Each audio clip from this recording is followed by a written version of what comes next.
On peut y aller. Je mets le casque. On peut y aller. Bon. Bonjour à toutes, bonjour à tous. Nouvelle émission, initiative sociale et citoyenne, avec Jean-Paul Crouzilla. Bonjour Jean-Paul. Bonjour Patrick. Alors aujourd'hui, on va parler des besoins vitaux. Qu'est-ce qu'un besoin vital ?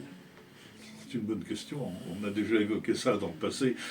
Alors, le besoin vital, il faut le prendre comme étant une... Comment dirais-je ? Nous sommes tous avec les mêmes besoins vitaux, sans exception. Il n'y a personne qui échappe à ça. Parce que dans Vital, vous avez compris qu'on peut décortiquer. Ben oui, Patrick, il y a la vie. Et alors, s'il y a la vie, ben, il y a une dialectique avec la vie, c'est la mort. Donc, si nos besoins vitaux ne sont pas pris en charge d'une manière ou d'une autre, y compris par nous-mêmes d'ailleurs, eh bien, au bout du rouleau, un sujet humain, au bout de 4 jours sans eau, il est mort. Au bout d'un mois sans nourriture, il est mort. Ou en tout cas mal en point. Et les besoins vitaux, en tout cas, on peut déjà citer ces deux premiers-là. Il y en a beaucoup. Depuis 1972, la quasi-totalité des institutions qui s'occupaient de cette question de nos besoins vitaux, c'est-à-dire institutions d'État, qui, pour pouvoir participer à nos besoins vitaux, prélever sur nos salaires ce qu'on appelait des cotisations, sont devenues privatisées. Ça veut dire quoi ? Ça veut dire que quand c'est privatisé, vous allez payer une facture. Vous n'avez qu'à regarder vos factures mutuelles, ou vos factures d'eau, ou vos factures d'énergie, quelle que soit, etc. Facture valant pour cotisation, il y a marqué en bas. Et encore pas sur toutes les factures. Le système dans lequel nous sommes aujourd'hui a compris une chose, c'est que nous sommes le nombre. Mais en étant le nombre, on a aussi le temps de la vie de chacun. Que pendant tout ce temps-là, vous allez être producteur de plus-value. Donc, mets la main sur ce nombre-là, en mettant la main, par exemple, les institutions tournant autour de la distribution de l'eau, elles ont été fondées, il y en a eu plusieurs, elles ont été fondées en 1933, la fondation. Une sorte d'institutions qui ont été créées autour du logement. Ce qui a permis d'en faire du logement social et de loger, parce que la question du logement est un besoin vital. Et ça a été pris en charge à ce niveau-là. Bon, sécurité sociale, les énergies. Il y a une histoire autour de l'énergie en France. On était dans la fourniture d'énergie au prix décidé par l'État pour la nation, pour le citoyen que vous êtes. Pas la même chose.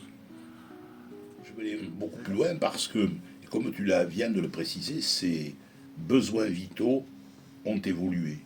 Tu parlais de l'énergie, je parlerai des transports. Oui. C'est vrai qu'il y a un siècle, pratiquement, on naissait, on vivait, on mourait dans la même maison. Dire que se déplacer est un besoin vital, parce que si je n'ai pas de moyens de transport, y compris les transports en commun, je ne peux pas satisfaire ce besoin vital et je ne peux pas, par conséquent, essayer de gagner ma vie. Que puis-je dire d'autre ? T'as tout dit. Comme besoin vital dans la société dans laquelle on est, si on ne sait pas se déplacer aujourd'hui, qui plus est dans la région où nous habitons, le Lot-et-Garonne, il nous faut ce moyen de transport. Ça a été la base de la révolte des Gilets jaunes. La question du prix du carburant. Parce que si vous en arrivez à avoir un coût de transport qui vient gréver ce que vous gagnez par ailleurs, pose la question de la pérennité du travail dans lequel vous allez pouvoir être. Et là, ça devient vital. On a un bien commun entre nous tous, c'est justement cette question des besoins vitaux. Alors, comment on va faire ? Dans le contexte actuel, où il y a quand même des choses prévues à terme, on peut penser qu'il n'y a pas d'autre solution, à la fois d'avoir et de prendre en charge des éléments de nos besoins vitaux déjà localement, comme le fait Autrement, l'association Autrement, en étant là, en ramassant demain des carottes, etc. Enfin bon, il y a des tas de petites actions avec d'autres associations locales qui font qu'effectivement, ça va aider quelques personnes à subvenir à leurs besoins. Donc, on peut penser à mieux vivre. Ça va avoir cette limite-là. Si on est dans cette disposition d'aller au-delà et de faire que les choses changent fondamentalement, ça signifie un bouleversement complet du monde social dans lequel on est. Et ça, il y a deux solutions. Enfin, il y a deux solutions. Il y a une solution qui est d'aller et d'entrer dans les processus électoraux. Et la deuxième solution, la deuxième hypothèse, c'est qu'on si on n'a pas à manger, si on n'a pas à boire, les animaux se battent entre eux pour pouvoir boire et manger.